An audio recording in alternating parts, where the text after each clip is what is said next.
Hello and welcome back. I am doctor Rahil Chaudhary. आज एक थोड़ा सा डिफरेंट तरह का वीडियो बना रहा हूं आपके लिए। कोरोना के चलते पूरी कंट्री में क्राइसिस, एक हैवॉक मचा हुआ है और मैं आजकल भी ओपीडी कर रहा हूं और मैं ये देखता हूं कई सारे पेशेंट्स के मन में अभी भी कई तरह के कंफ्यूजन है कोरोना को लेके, कोविड को लेके। अभी भी कहीं पे ट्रांसपेरेंट एक रिलायबल इंफॉर्मेशन नहीं अवेलेबल। बहुत सारे लोगों को कंफ्यूजन है कि फीवर आए तो क्या करना है, हमें कब हमें क्रोसिन या पैरासीटामोल की गोली खानी है, कब हमें हॉस्पिटल जाना है, कब हमें एडमिट होना है। ये रेमडेसिविर, आइवरमेक्टिन जिसके लिए हाहाकार मची हुई है कि मिल नहीं रही, फैबीफ्लू नहीं मिल रही, इनका क्या एक्चुअली कोई रोल है?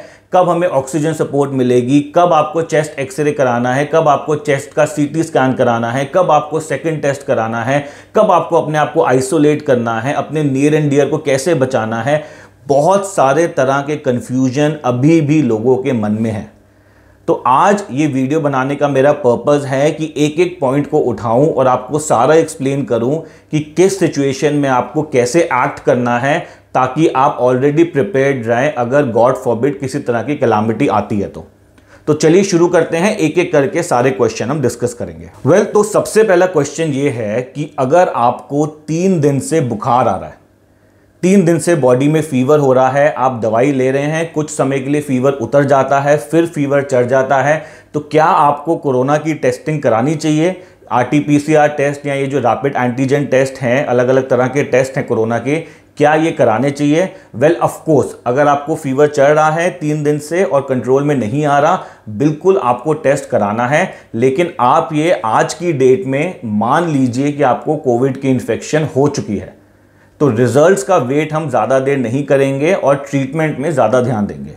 तो अगर 3 दिन से फीवर आ रहा है आपको आज की डेट में, आप ये मान लो कोरोना की इन्फेक्शन हो गई है, टेस्ट फैसिलिटी अवेलेबल है, अच्छी बात है, करा लो। नहीं अवेलेबल टेस्ट फैसिलिटी तो कोई टेंशन वाली बात नहीं है। आप ये मान लो कि आपको कोरोना की इन्फेक्शन हो चुकी है और अब इसका इलाज शुरू करो। अच्छा, टेस्टिंग में भी जो आरटीपीसीआर वाला टेस्ट है उसको हम सबसे ज़्यादा सेंसिटिव मानते हैं, सबसे ज़्यादा एक्यूरेट मानते हैं। हो सके तो आरटीपीसीआर वाला टेस्ट कराइए, नहीं हो रहा तो रैपिड एंटीजन करा लीजिए, कोई प्रॉब्लम नहीं है। अच्छा, आपको यह भी समझना है कि मान लो आपने आरटीपीसीआर या ये कोविड का टेस्ट कराया, आपको 3 दिन से फीवर चल रहा था और टेस्ट नेगेटिव आ गया, इसका मतलब ये ज़रूरी नहीं है कि आप नेगेटिव ही हैं। ये आरटीपीसीआर टेस्ट की भी एक एक्यूरेसी है, 100% एक्यूरेट नहीं है ये टेस्ट। इसमें फॉल्स नेगेटिव्स भी आ सकते हैं। ऐसा भी हो सकता है कि आप में इन्फेक्शन हो लेकिन आपने टेस्ट कराया और टेस्ट पकड़ नहीं पाया आपकी इन्फेक्शन। तो अगर फीवर आ रहा है, स्पेशली इस टाइम पे जिस टाइम इतना ज़्यादा फैला हुआ है पेंडेमिक ये कोविड का, आप ये मान के चलिए आपको कोविड हो गया है और उसके अकॉर्डिंगली अपना ट्रीटमेंट करिए। दूसरा क्वेश्चन है कि 1 मई से वैक्सीनेशन खुल रही है सबके लिए 18 साल से ऊपर के लिए, तो क्या आपको वैक्सीन लगवानी चाहिए? कोविशील्ड लगानी चाहिए, कोवैक्सीन लगानी चाहिए, कोई भी वैक्सीन आपको क्या लगवानी चाहिए? वेल, इसका आंसर ये है कि बिल्कुल, जैसे ही आपका 1 मई को खुलता है आप जाके सबसे पहले वैक्सीन लगवाइए। कोविशील्ड मिले कोविशील्ड लगवाइए, कोवैक्सीन मिले कोवैक्सीन लगाइए, कोई और वैक्सीन मिले उसको लगवा लीजिए, लेकिन जो वैक्सीन मिलती है इस समय पर लगा लीजिए। वैक्सीन में आपको यह समझना जरूरी है कि आपको ये कोरोना की इन्फेक्शन से 100% नहीं बचाता। वैक्सीन लगवाने के बाद भी कोरोना हो सकता है, लेकिन वैक्सीन का ये फायदा हो जाता है कि बहुत सीवियर वाला कोरोना जो होता है, जिसमें बहुत ही पेशेंट की हालत खराब हो जाती है, ऑलमोस्ट डेथ बेड पे आ जाता है, मरने वाली हालत हो जाती है, उस हालत तक वैक्सीन पहुंचने नहीं देती। तो जैसे ही वैक्सीनेशन खुले आप जाके लगवा लो, बिना सोचे जो वैक्सीन मिली है उसको लगवा लो, लेकिन इस समय वैक्सीन को जरूर लगवाओ। तो जो वैक्सीन मिल रही है उसको लगवा दो। ये टाइम नहीं है सोचने का कि कोविशील्ड इस स्ट्रेन के अगेंस्ट काम करती है, कोवैक्सीन इस स्ट्रेन के अगेंस्ट काम करती है, ये वैक्सीन बेटर है, ये वैक्सीन ज़्यादा इफेक्टिव है। ये सब कुछ अपने दिमाग से निकाल दो, वैक्सीन लग जाए यही बहुत बड़ी बात है, क्योंकि हमारे देश की पॉपुलेशन इतनी है कि वैक्सीन की कब बारी आएगी ये भी कहना मुश्किल है। तो जो मिल रही है इस टाइम पे सेफ्टी के लिए लगवाओ और अपने आप को सेफ करो। अच्छा, इस वीडियो में मैं ये सब बातें नहीं कर रहा कि आपको मास्क पहनना है, आपको सैनिटाइजर यूज करना है, आपको 2 गज की दूरी रख, ये सब कुछ इस समय तक सबको ऑलरेडी पता है, तो इसमें हम इंफोसिस नहीं देंगे। अब सेकेंड बात ये है कि मान लो आपको फीवर आ रहा है और आपने अपना कोविड का टेस्टिंग कराया, कोरोना की टेस्टिंग कराई, आरटीपीसीआर टेस्ट कराया और वो पॉजिटिव आ गया, आपको कोविड पॉजिटिव हो गया। अब क्या करना है? अब सबसे पहले जब आप कोविड पॉजिटिव होते हो, सबसे पहले तो आप अपने आप को एक कमरे में आइसोलेट कर लो। एक कमरे में लॉक करके बैठ जाओ। कमरे से बाहर निकलना है तो मोटा सा मास्क पहन के निकलना है, एक मास्क के ऊपर 2 पहन लो, लेकिन अपने आप को कमरे के अंदर आइसोलेट कर दो और बाकी घर में जो भी रहते हैं उनका टेस्ट कराओ। अब अगर सारे घर में पॉजिटिव हो गए तो आइसोलेशन की जरूरत नहीं है। आप सारे, हाँ ऑफ कोर्स घर के अंदर रहना है, घर के बाहर नहीं निकलना, लेकिन आप सारे घर में इकट्ठे बैठ सकते हो, तब कोई प्रॉब्लम नहीं है। लेकिन अगर एक इंसान पॉजिटिव हुआ है तो उसको अपने आप को आइसोलेट कर लेना है, एक कमरे में बिल्कुल अपने आप को बंद कर लो। अब दिन में 4 बार अपना फीवर टेस्ट करो। एक थर्मोमीटर फार्मेसी से खरीद के घर पे अभी से रख लो। दिन में 4 बार अपना फीवर टेस्ट करो। फीवर 100 से ऊपर होता है, एक पैरासीटामोल की गोली खा लो। पैरासीटामोल की गोली कितनी खा सकते हो? दिन में 4 बार खा सकते हो, कोई टेंशन वाली बात नहीं है। एक पल्स ऑक्सीमीटर खरीद के घर पे रख लो। पल्स ऑक्सीमीटर किसी भी फार्मेसी पे मिल जाएगा, अमेजोन पे मिल जाएगा। इस तरह का इंस्ट्रूमेंट होता है ये छोटा सा, इसको आप अपनी उंगली पे लगाते हो और ये बताता है कि आपकी ऑक्सीजन सैचुरेशन कितनी है। एक पल्स ऑक्सीमीटर खरीद के रख लो, दिन में 4 बार टेस्ट करो। अगर ऑक्सीजन 94 से ऊपर है तो कोई टेंशन लेने वाली बात नहीं है। घर पे रहो, अच्छा खाना खाओ, हेल्दी खाना खाओ, खाने में ऐसी कोई मेजर मॉडिफिकेशन करने की ज़रूरत नहीं है। और बहुत सारे फ्लूइड्स लो, नींबू पानी, नारियल पानी, आइस टी, पानी, अपना ORS सोल्यूशन, बहुत सारे फ्लूइड्स लो। बस फ्लूइड्स लेते रहो, पैरासीटामोल की गोली खाते रहो, बुखार कंट्रोल में रखो और अपना मॉनिटर करते रहो, बस और कुछ नहीं करना। तो अगर आप कोविड पॉजिटिव आ गए हो, फीवर चल रहा था, अपने आप को घर में बंद कर लो, पैरासीटामोल की गोली खानी शुरू कर दो, टेम्परेचर को दिन में 4 बार चेक करते रहो, पल्स ऑक्सीमीटर खरीद लो, अपनी ऑक्सीजन चेक करते रहो। ऑक्सीजन 94 से ऊपर है, कोई टेंशन वाली बात नहीं है, घर में रेस्ट करो, कुछ दिनों में ये ठीक हो जाएगा। अच्छा, फिर जो क्वेश्चन आता है वो ये आता है कि क्या हमें कोई ब्लड टेस्ट कराने हैं अगर हम कोविड पॉजिटिव आ गए तो? देखिए, माइल्ड केस है, आपको कोई ब्लड टेस्ट कराने की ज़रूरत नहीं है। ज़बरदस्ती इधर उधर लैब्स में फ़ोन करके ब्लड टेस्ट को नहीं देने की ज़रूरत। अगर मॉडरेट टू सीवियर होगा तो आपको वैसे ही इतनी प्रॉब्लम होनी शुरू हो जाएगी कि डॉक्टर अपने आप ही आपको ब्लड टेस्ट लिख देगा। तो आपको खुद अपने आप को सेल्फ प्रिस्क्राइब कुछ भी नहीं करना। बेसिक सा फीवर आ रहा है, ऑक्सीजन सैचुरेशन अच्छी है, कोई टेस्ट की ज़रूरत नहीं है। जो मैंने आपको पहले बताया वीडियो में, बस उसको फॉलो करते रहो। 14 दिन का आइसोलेशन हो गया, एक RT-PCR टेस्ट करा लो। RT-PCR टेस्ट नेगेटिव आ गया, बहुत बढ़िया, अपने काम पे लग जाओ। लेकिन तब भी सारी प्रिकॉशन लेनी है, दोबारा इन्फेक्शन फिर से हो सकती है, तो तब भी मास्क पहनना है, सैनिटाइजर यूज़ करना है, 2 गज की दूरी रखनी है। लेकिन मान लीजिए 14 दिन का आपने आइसोलेशन करा, RT-PCR कराया और वो पॉजिटिव आ गया, तो भी ऐसी कोई टेंशन लेने की ज़रूरत नहीं है। अभी वायरल लोड बहुत कम हो चुका है, विरुलेंस कम हो चुकी है, आप नॉन इन्फेक्टिव हो चुके हो, अपने काम पे जाओ, अपना काम करो। अगर तबीयत ठीक है, हाँ मास्क ज़रूर पहन के रखो, अपना सैनिटाइजर, 2 गज की दूरी, ये सारे प्रिकॉशंस तो तब भी रखने ही रखने हैं। अच्छा, अब नेक्स्ट क्वेश्चन ये है कि मान लो फीवर तो सबसे मेन सिम्टम है कोरोना में, लेकिन इसके साथ साथ और कोई प्रॉब्लम आ रही हो। तो मान लो जैसे आपकी गले में खराश हो रही हो, तो कुछ नहीं करना, पानी लेना थोड़ा सा गर्म, उसमें नमक डालना, थोड़े दिन में 2 बार, एक सुबह एक शाम, थोड़ा गार्गल कर लेना, ठीक हो जाएगा। ज़रूरी नहीं है आपको इतनी छोटी सी प्रॉब्लम के लिए हॉस्पिटल जाना है, इसको घर में भी ठीक कर सकते हैं। मान लीजिए अगर आपके पास अराउंड कोई फार्मेसी वगैरह है, एक बीटाडीन का गार्गल होता है, उसको ले आओ, उसको करना शुरू कर दो, गले की खारिश ठीक हो जाएगी। मान लीजिए बहुत छींक आ रही है, बार बार छींक आ रही है, नाक से पानी बह रहा है, कोई टेंशन वाली बात नहीं है, एक सेट्रिजिन की गोली रात को सोने से पहले 10 मिलीग्राम की खा लो, 3-4 दिन खा लो, ठीक हो जाओगे। मान लो बहुत खांसी आ रही है, लेकिन खांसी सूखी खांसी है, उसमें बलगम नहीं है, तो मॉन्टेर LC की एक गोली रात को सोने से पहले खा लो, दिन में 3 दिन। या मान लो खांसी बहुत आ रही है, खांसी में बलगम भी आ रहा है, तो ब्रोजेडेक्स का सिरप ले लो, एक दिन में 3 बार पीना है, 1 चम्मच, 3 दिन के लिए पी लो, वो भी ठीक हो जाएगा। मान लो बहुत डायरिया हो रहा है, लूज मोशन हो रही है, तो ORS पियो। ORS सोल्यूशन इलेक्ट्रॉल करके आता है, बहुत कॉमनली मार्केट में, वो पाउडर सा होता है, उसको पाउडर को पानी में मिलाओ, जैसे ही लूज मोशन होती है 1 ग्लास पी लो। या फिर घर पे बना लो ORS, थोड़ा सा पानी लो, उसमें 1 चम्मच नमक डालो, 1 चम्मच चीनी डालो, अच्छे से घोलो और पी जाओ, कोई इसमें छोटी छोटी प्रॉब्लम के लिए इस समय हॉस्पिटल जाने की ज़रूरत नहीं है। हॉस्पिटल ऑलरेडी बहुत ओवरबर्डन्ड है इस टाइम पे। इन छोटी छोटी चीज़ों का इलाज घर पे किया जा सकता है। अच्छा, बाकी लोग जिनकी ऑलरेडी दवाइयाँ चल रही हैं, मान लीजिए बीपी की दवाई चल रही है, डायबिटीज़ की दवाई चल रही है, डिप्रेशन की दवाई चल रही है, कोई और किसी तरह की दवाई चल रही है, उनको आप कंटिन्यूस खाते रहें, उनको नहीं रोकना है। जो आपको अलग दवाइयाँ खानी है इन प्रॉब्लम के लिए वो तो खाइए, लेकिन जो पुरानी दवाइयाँ चल रही हैं उनको रोकना नहीं है। कई सारे पेशेंट्स में मैं ये देखता हूँ कि अपनी पुरानी दवाइयों को वो रोक देते हैं नई दवाइयाँ खाने के लिए। ऐसा बिल्कुल नहीं करना, नहीं तो वो वाली प्रॉब्लम जो दवाइयों से कंट्रोल करी हुई थी, पुरानी प्रॉब्लम, वो आनी शुरू हो जाएगी और फिर हमें हॉस्पिटल भागना पड़ेगा। तो वो दवाइयाँ चलती रहेंगी, ये दवाइयाँ एडिशन है। अच्छा, अब नेक्स्ट क्वेश्चन है कि आपको हॉस्पिटल कब जाना है। देखिए, अगर आपकी ऑक्सीजन सैचुरेशन, मैंने बताया था ये इंस्ट्रूमेंट एक ले लो, ये बहुत काम आएगा आगे। ऑक्सीजन सैचुरेशन 94 से कम हो जाती है, 93, 92, 90, या सांस फूलने लगती है, ब्रेथलेसनेस होने लगती है, बिना सोचे समझे सीधा हॉस्पिटल पहुंच जाओ।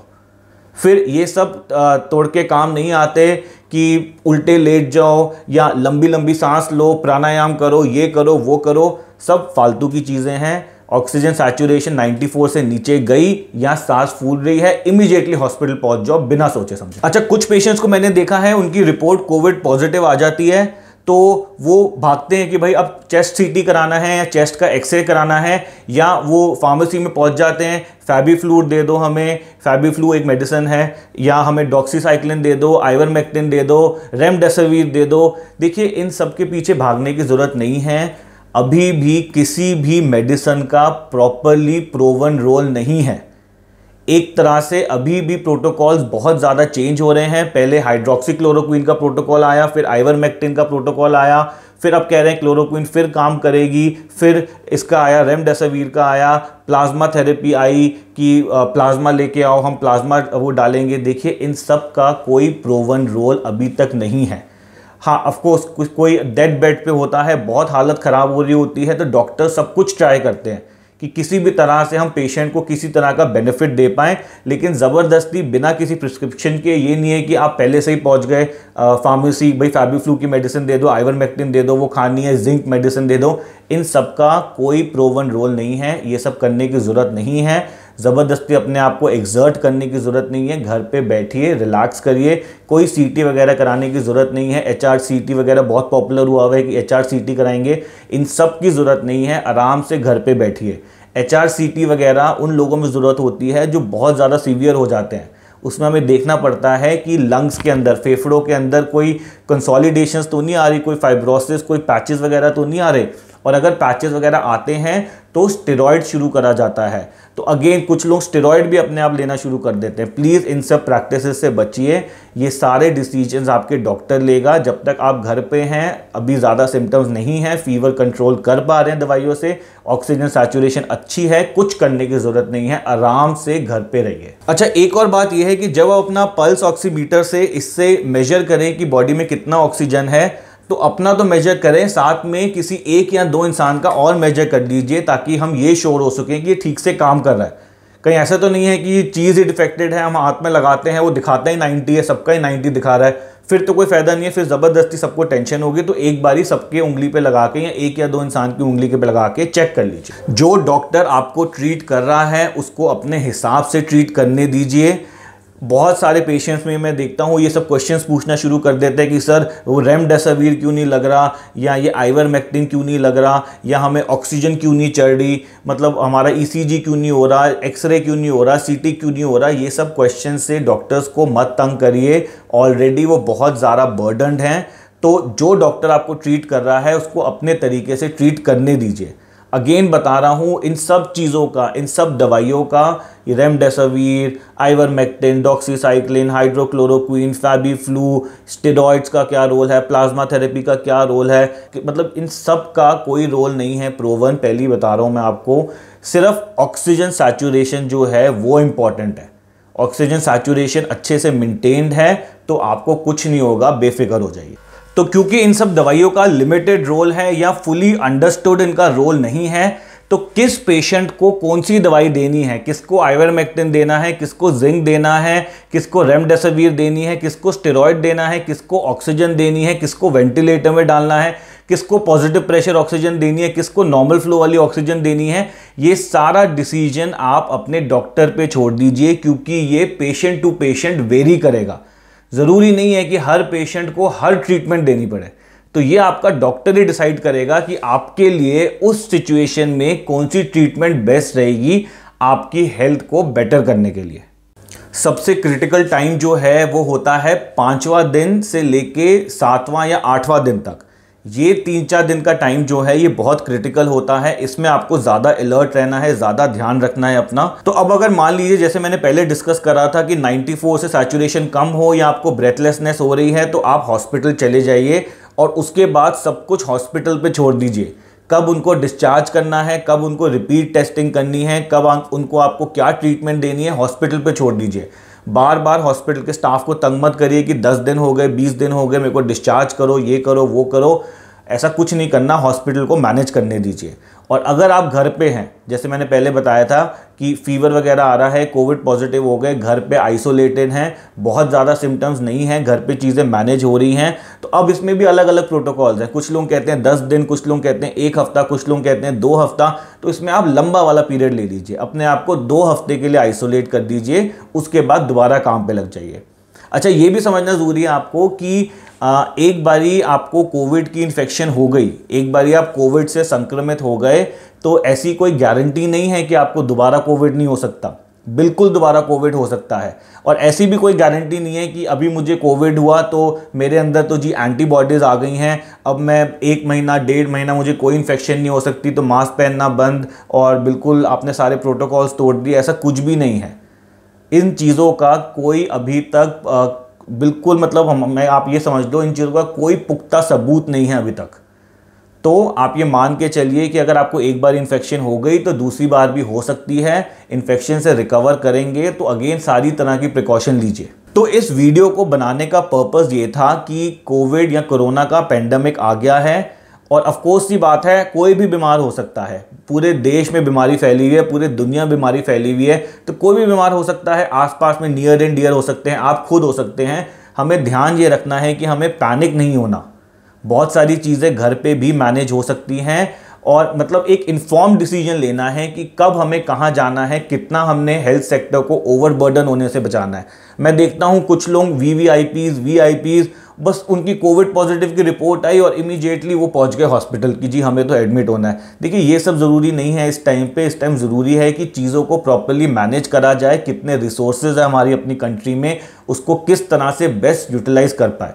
नहीं तो फिर एंड ऑफ द डे वही होगा कि पूरे देश में लॉकडाउन लग जाएगा, फिर एक ऑलरेडी क्राइसिस आया हुआ कोविड का, इकोनॉमिक क्राइसिस और हो जाएगा और सारी चीज़ें खराब हो जाएंगी।